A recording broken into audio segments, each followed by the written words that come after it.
Graça e paz, querido. Mais uma vez estamos aqui para louvar o Senhor, interceder.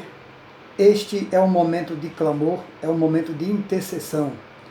É um momento de suplicarmos a Deus por nós, os nossos amigos, pela nossa sociedade, pelo nosso Estado, pelo nosso governo, pelo mundo. Porque o tempo é de clamar. Sem esquecer, Deus está no controle de tudo. Sempre. Ele jamais perderá o controle das coisas. Vamos orar nesse momento, pedir a direção de Deus e que Deus esteja conosco, nos abençoando e nos dando paz nesse momento de guerra, psicologicamente falando. Oremos. Santo Deus, amado Pai, neste momento nós suplicamos a Tua graça, a Tua presença, nos conduzindo, nos fazendo, ó Deus, entender a Tua palavra e apresentar a Ti um louvor à altura, Deus, da Tua santidade, porque o Senhor é digno de toda honra e de toda glória. Perdoa, Senhor, as nossas falhas, nossas limitações, e que possamos, Pai, independente das circunstâncias, engrandecer e exaltar o Teu nome, hoje e sempre, em nome de Jesus. Amém.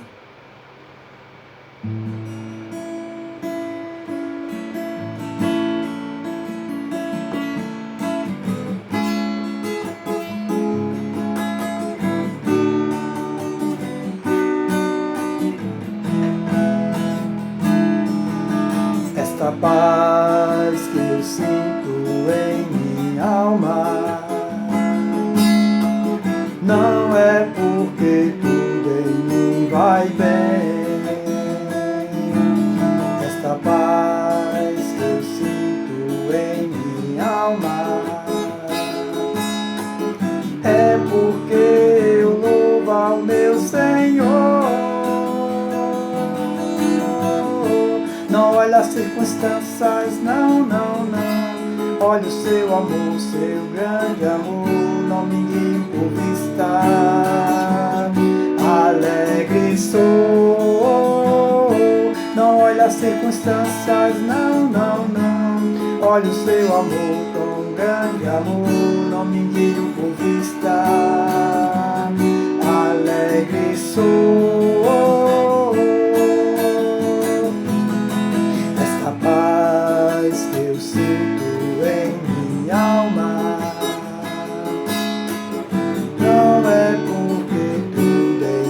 vai bem. Este gozo que eu sinto em minha alma é porque eu louvo ao meu Senhor. Não olha as circunstâncias, não, não, não. Olha o seu amor com grande amor. Não me guio por vista, alegre sou. Não olha as circunstâncias, não, não, não. Olha o seu amor com grande amor. Não me guio por vista, alegre estou. E ainda que os campos não floresçam e a vide não seu fruto, e ainda que os montes se lancem ao mar, o que é terra tema, hei de confiar. Não olha as circunstâncias, não, não, não. Olha o seu amor com grande amor. Não me guio por vista, alegre estou. Não olha as circunstâncias, não, não, não. Olha o seu amor com grande amor. Não me guio por vista, alegre estou.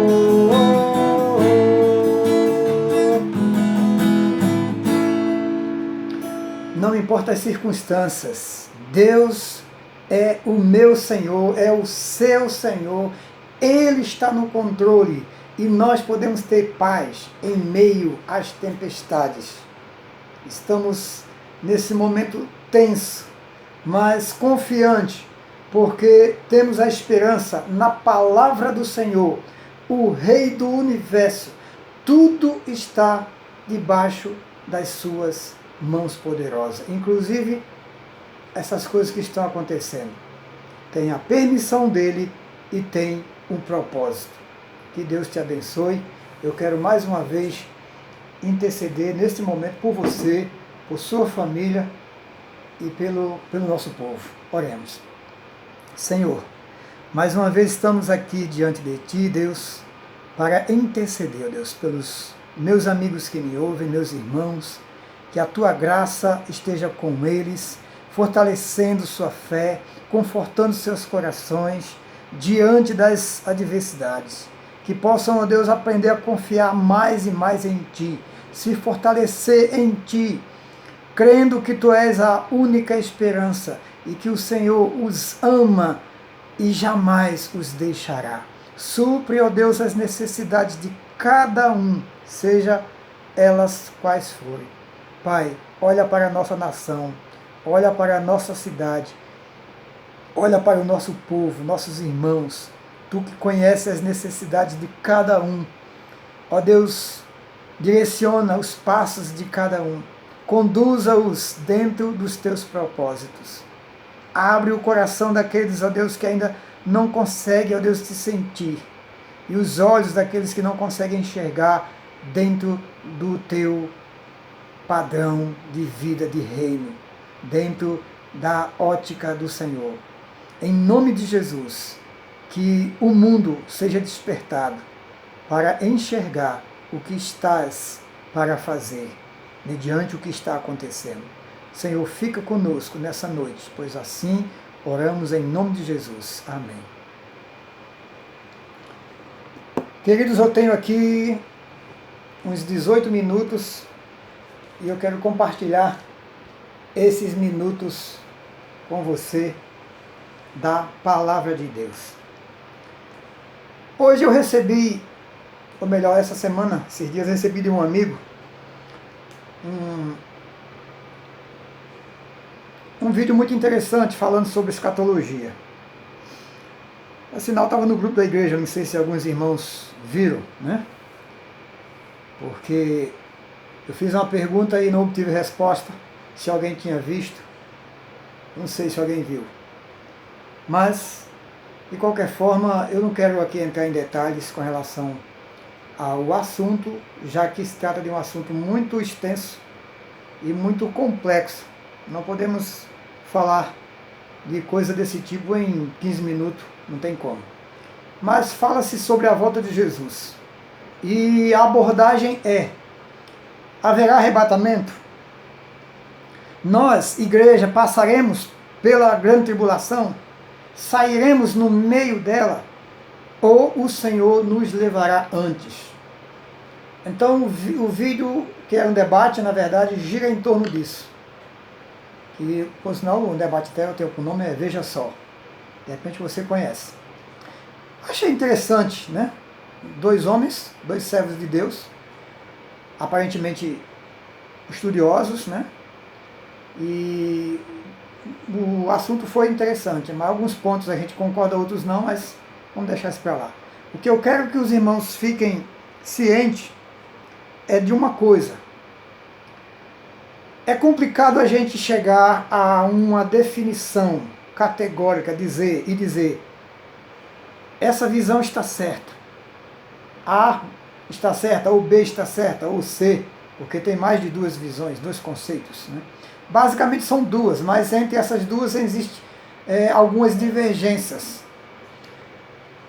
Não é assim, eu não julgo tão assim fundamental a gente ter plena consciência do que realmente será, de quem estará certo, se o pós-milenista, o pré-milenista ou a milenista.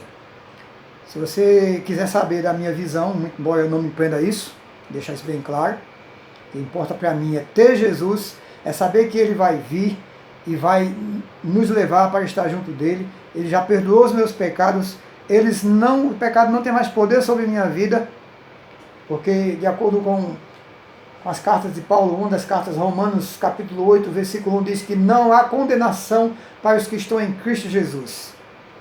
Então, isso é base para mim. Evangelho de João, capítulo 5, versículo 24, diz que aquele que ouve as minhas palavras e crê naquele que me enviou, tem a vida eterna e não entrará em condenação, mas passou da morte para a vida. Veja, nem julgamento os servos do Senhor irão passar. Passou da morte para a vida. Então, para que ficar preocupado se o pós, ou se o pré, ou se o milenista estão certo? Mesmo que alguns... Sei que tem muitas coisas interessantes, é importante estudar. Eu dou valor a quem estuda. Eu preciso estudar um pouco mais, até para ter melhores informações e mais segura para passar para os irmãos. Mas, no momento, eu não quero entrar nesse detalhe, por se tratar de um assunto muito extenso. Mas eu quero deixar os irmãos tranquilos acerca da salvação em Cristo Jesus e da certeza de que Jesus vem, de que o fim é real e que está próximo. Agora, se vamos passar pela tribulação, ou se vamos sair do meio dela, ou antes dela, se seremos arrebatados, a Bíblia diz que sim, e eu creio. Né? 1 Tessalonicenses capítulo 4, versículo 16, diz que ao soar da última trombeta, os que já morreram com Cristo ressuscitarão primeiro, irão ao encontro do Senhor, irão na nossa frente, e os que estiverem vivos serão arrebatados, e irão ao encontro do Senhor nos ares. Estaremos com o Senhor para sempre. Entendeu? Então isso para mim é Bíblia, é palavra do Senhor. Isso para mim é conceito. Independente de que alguém estudou espetacular no estudo da língua grega, que é onde se trata aí do Novo Testamento. Com certeza vai ter mais informação, porque está estudando, conhece. Não vou dizer que é uma questão fácil de se debater, não é. Mas não devemos ficar presos a essas coisas, mas sim nos agarrarmos às promessas do Senhor para nós, certo? Então fique com isso. Apocalipse 3, versículo 10, diz que o Senhor há de nos guardar, de nos livrar do dia da aprovação, da tentação que há de vir sobre os que habitam na terra. Lógico, há divergência a esse conceito, se esse dar está dentro da perspectiva de não entrar ou se tirar de dentro. Eu não vou entrar no mérito, né? Mas a gente sabe que, de uma forma ou de outra, o Senhor não nos deixará perecer, certo? Isto é promessa do Senhor. E eu quero aqui compartilhar com você apenas um versículo do livro Evangelho de Lucas, no capítulo 21, porque a palavra do Senhor, muito embora nem sempre, aliás, sempre, né? É difícil de interpretar algumas passagens. E realmente, às vezes, dá um nó na cabeça. Mas vamos ficar aqui com esse versículo. Evangelho de Lucas, capítulo 21.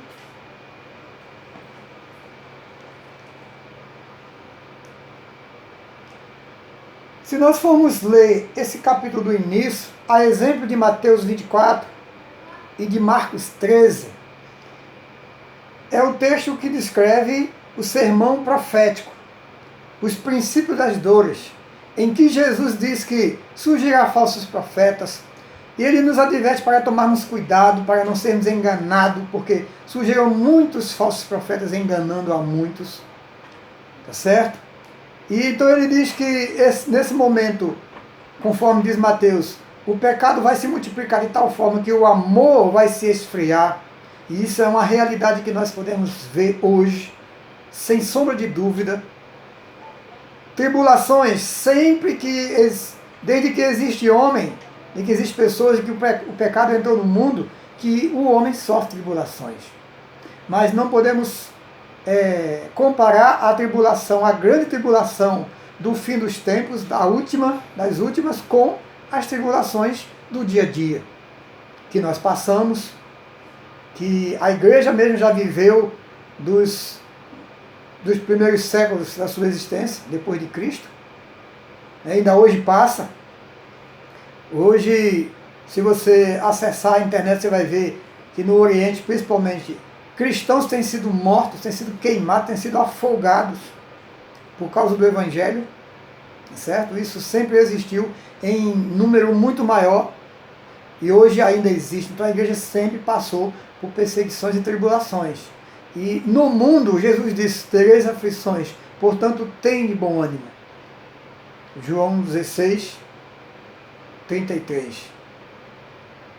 Ou 6, se eu não me engano, acho que é 16. 16, 33. Então, o Senhor deixou claro que não seria fácil para nós vencer este mundo, passar por ele e chegar lá vencedor. Então, antes da sua volta, ele chama a atenção para essas coisas que hão de acontecer, tá certo? Terremotos, fome, praga, reino contra reino, guerras existem desde os primeiros seres humanos na Terra, nós sabemos disso. Diferente da Primeira e Segunda Guerra, alguns dizem que a Terceira Guerra está prestes a começar, ou outros dizem que já começou. Dizem até que essa pandemia aí é ação já da Terceira Guerra, eu não sei. Mas a verdade é que tudo aponta para o fim dos tempos. O Senhor está prestes a nos levar para si. E devemos estar prontos, certo? Então, a exemplo de Mateus e Marcos, Lucas descreve os sinais que identificam que está próximo a vinda do Senhor. E ele diz aqui, depois da grande tribulação, essa grande tribulação refere-se à grande tribulação que virá depois do fim, né, mais próximo ainda do dia do juízo. E ele já fala aqui da vinda do Filho do Homem, a partir do versículo 25. E ele diz que a vinda do Filho do Homem ela tem como sinal principal a falta de luz no sol. O sol se escurecerá e a luz não dará sua luz. E as estrelas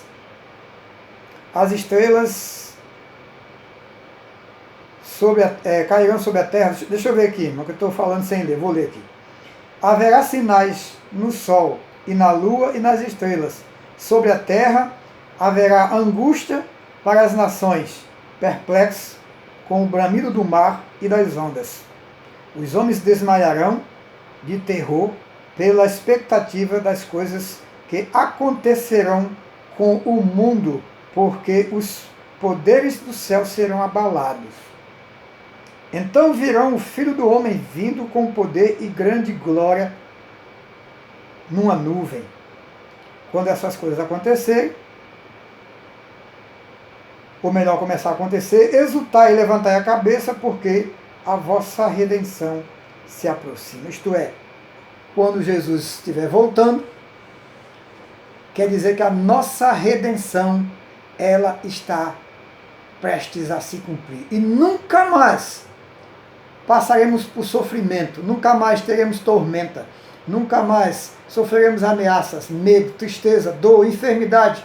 Mal de espécie alguma terá mais poder sobre nós, porque estaremos para sempre na presença do Senhor. Então essa é a esperança que eu e você devemos guardar, acima de tudo. Quer aprender um pouco mais sobre a visão do milenismo, do do pré e do pós? Estudem, vale a pena. Mas não se prenda a esses conceitos como se isso fosse a essência do Evangelho, porque não é. A essência do Evangelho é a palavra de Deus, é a promessa de salvação dele para nós. E o versículo que eu gostaria realmente de deixar aqui, que está quase no finalzinho do capítulo, que é sobre a importância de andarmos preparados, vigiando. Os versículos 34 ao 37 que diz: cuidai de vós mesmos, não aconteça que o vosso coração se encha de devassidão, de embriaguez, de preocupações da vida, e aquele dia vos surpreenda como uma armadilha, porque ele virá sobre todos os que habitam na face da terra. Vigiais, pois, orando em todo o tempo, para que possais escapar de todas coisas, ou de todas essas coisas que haverão de acontecer, e ficar em pé na presença do Filho do Homem. Isto é, o único meio de eu e você sermos livres de toda essa catástrofe que está por vir, que se chama de fim de mundo, é estando com o Senhor. Porque se o mundo vai ter fim, quem não está com o Senhor vai ter fim junto com o mundo. Ah, mas então isso quer dizer que quem não estiver com Jesus morreu, acabou, porque o mundo vai acabar? Não, não é bem assim. Aí seria a mesma coisa dizer para você que o inferno não existe. Aí seria mentira. É tudo que o diabo quer, que a gente acredite que o inferno não existe, para que ele engane as pessoas. Que você vive do jeito que bem entende, e depois que morrer acabou. Não é bem assim. O grande teólogo Strong diz que o ímpio aqui na terra vive só um lampejo do sofrimento que há de receber depois do dia do juízo. Assim como o salvo vive também um lampejo das maravilhas que há de viver na eternidade ao lado de Cristo. Então vamos estar preparados para que nesse dia nós estejamos na presença do Senhor. Quer passe por tribulação, quer não passe por tribulação. Se eu tivesse de lhe dizer, ou melhor, tivesse de dizer, ótimo, eu estou lhe dizendo, se você quer saber a minha visão, eu creio no arrebatamento. Eu creio na ida da igreja antes da grande tribulação. Se eu estiver enganado, vou falar igual o Augusto Nicodemo, que acredita que a igreja passará pela tribulação, diferente de mim. Mas ele diz, eu prefiro estar errado, mais preparado, do que estar preparado e não melhor. E está certo e não está preparado. Concordo com ele. Grande homem de Deus. É melhor estar preparado, não é isso? Do que estar com a razão e não estar preparado. Então vamos estar atentos, porque o Senhor não tarda a voltar. Que Deus te abençoe e que o Espírito Santo ilumine a sua mente e não deixe que as coisas do momento roube a paz que há em você, porque Cristo é a tua paz. Oremos. Obrigado, Senhor, por mais esse momento. Que a tua graça, que o teu poder, que o teu Santo Espírito console cada coração que me escuta e que o Senhor abra a mente para compreender e o desejo de viver mais próximo de ti até o momento em que o Senhor há de vir nos buscar, para que estejamos firmes diante de ti naquele dia, Pai. Assim oramos e agradecemos no nome de Jesus. Amém. Que Deus te abençoe.